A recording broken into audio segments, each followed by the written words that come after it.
So you applied to be a substitute teacher and you got an interview. Congratulations. That's amazing and I'm so happy for you. In this YouTube video, I am going to be talking about interview questions. So before we get into it, hi, I'm Alexa. If you're new here, welcome. I'm so happy that you are here. This YouTube is for substitute teachers and we talk everything substitute teachers, and I help you step into confidence and be the most requested sub in your district. So before you go into your interview, definitely take a breather and relax. Make sure that you are being who you are and show them that beautiful smile and you will rock it. For your interview, make sure you practice. You can practice with someone. You can look in the mirror and practice that way. However it is that you can get your confidence level up for when it's go time, then do it. I personally am someone that I can't prepare, I just have to go in. Sometimes I nail it, sometimes I don't. But it's life. Substitute teaching, and I'm really talking about day-to-day subbing. They really need day-to-day subs. And so a lot of times you'll hear people say, oh yeah, they're just gonna check if you have a pulse and you'll go in. Well, obviously, yes, I really hope that you have a pulse. That's good that you are someone who can and is willing to step up to go to the classroom. But just know that they need to know that you are a good person, and not only a good person with your records and stuff, but also as a person. Are you cool?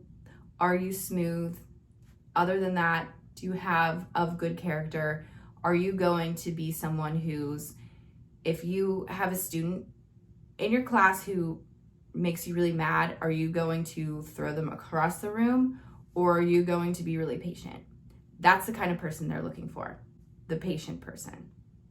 I didn't make that clear at first. So let's dive into this. So before we start, these are just general substitute teacher questions that I've had in the past. Just because I'm saying these doesn't mean that they are going to use this specific question that I'm giving you with these, but know that they could be somewhere similar and close to what I'm saying.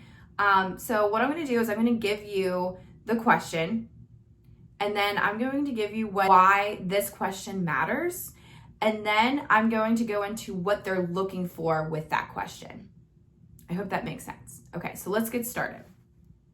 What were some of your favorite classes to take, and what subjects would you prefer to teach? Just know that it's really important that you share what you are interested in, because if you're not interested or good at math, you don't have to take that. And if you're someone who hates math, just don't take it. Unless they put you there because they need you there. It's not the end of the world, but they want to know what interests you have. For me, I went to school for health and phys ed. So the classes that I want to take are health classes, are physical education. I love those classes. And I was also a para. So for me, I loved being the special ed teacher. So at times, so that's just it's not about me.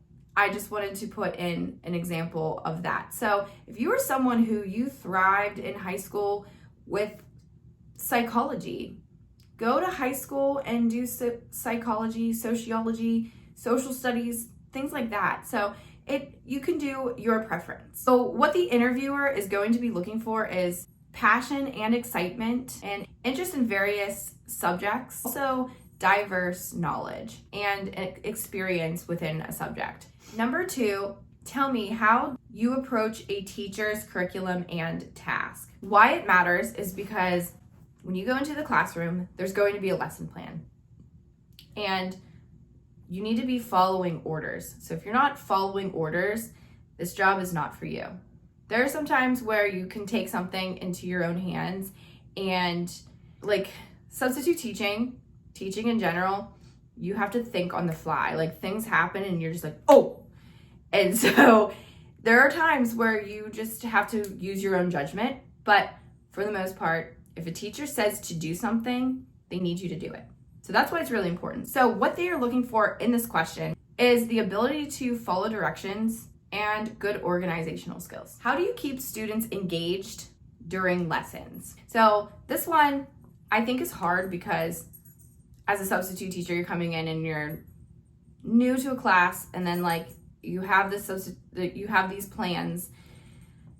You're like, okay, like how the heck am I going to be engaging with it? Well, there's so many ways that you can. Just have to use your noggin for that. Why this question actually matters is because children need to be engaged in the lesson in order to learn and to have fun within the classroom. Sometimes boring stuff can be boring, and that's okay. As long as sometimes we can spice it up, but also have classroom management. Students need to be managed. If you need help with classroom management, I will link my playlist right here for you for class management. So what this interviewer is looking for within this question is strategies for keeping the students' attention and also patience and understanding for the students. Describe a time when you had to manage a really difficult student. Now, if you are new to subbing and you never had to deal with a difficult student, you can just say that you've never had to deal with it, but this is how I believe I would handle it. Why this question matters is you are managing a class and it needs to be a positive, upbeat, and a productive learning environment for the students. And as a substitute teacher, that is not easy. So with a difficult student, they're gonna make substitute teaching a living heck. What this interviewer is looking for is the ability to work well in challenging situations, excellent conflict skills, and the patience and knowledge of children or teenagers, and knowing really how to de-escalate them, to calm them down in a time when they're upset about something. That's why they would ask you a question like this. Tell me a time when a teacher either didn't leave the lesson plan for you or the lesson plan flopped.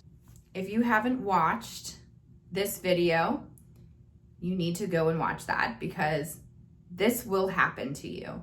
It doesn't matter if you are brand new and you happen to be the best substitute teacher on this planet, it's going to happen. It's happened to me several times to the point that I lost count. Why this question matters is they're wanting to see if you can be resourceful and really think on your feet. You may even have to come up with a lesson plan. Just make sure it's something that's in the class that you're in. Like if you're in social studies, don't be doing like a giraffe thing. Like think about what the class is. And also they're seeing if you are able to really think outside the box and ask another teacher.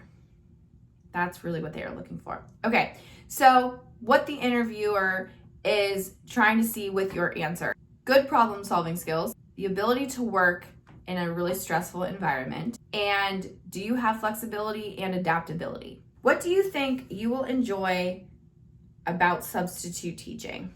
So why this question matters. A substitute teacher should want to be a substitute teacher. Now, we know that we're not making the amount of money that the teacher is making. Not that they make that much more, but you will not be salaried. It's hourly. You have to pick up a job to get paid. And as a teacher, they have paid time off.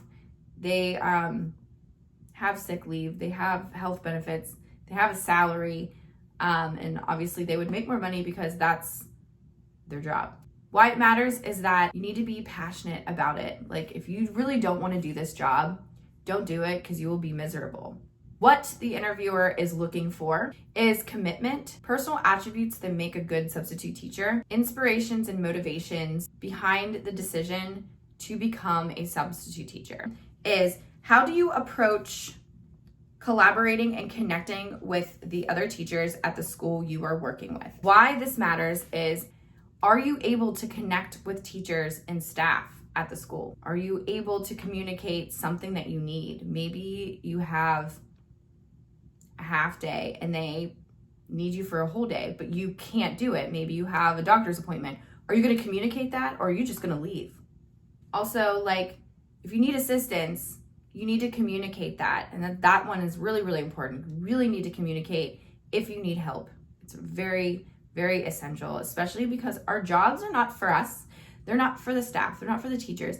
These are for students to learn and to have them have the best learning environment that they can. So what the interviewer is looking for: excellent communication skills, good interpersonal skills, and personal and a friendly personality. Okay, so I have a bonus one for you that really took me by surprise. It took me by surprise because I'm not this type of person, but as you know, unfortunately, today's world is horrible. And the number one question, not the number one question, but the question I got asked was, so what will you do if a student hits on you? And I was like, why would they be hitting on me? I was completely disgusted. I almost wanted to walk out of the interview because I was like, what the heck? Who asks that? But nowadays, I sat back for a second. I took a minute to answer. I don't remember exactly how I phrased this, but basically what I said is, if a student hits on me, the first thing that I would do is tell them how inappropriate that is. Very highly inappropriate. I will not tolerate that as a female, as a young person. Like, no. I was trying to get my teaching license at the time. Like, why would I jeopardize my future for that? And at that time, record. If that student said something, go to the principal too and make sure that they know what was said. Because if something does happen that the student comes back and says something, it's always the student versus the adult. So always record it. If that happens, tell someone, and then tell that child that is highly inappropriate. And don't be like, that was inappropriate. You say something like, that was really inappropriate. We do not do that here, ever. Or is that clear? That's really how you should be talking to them. And that, not yelling, and not in front of their friends, but in like an open area where there's people, but a conversation between you and that student. Guys, I really hope this video helps out and helps you get interviews, or even helps you just build your confidence for your interviews. I am looking forward to seeing you in the next video.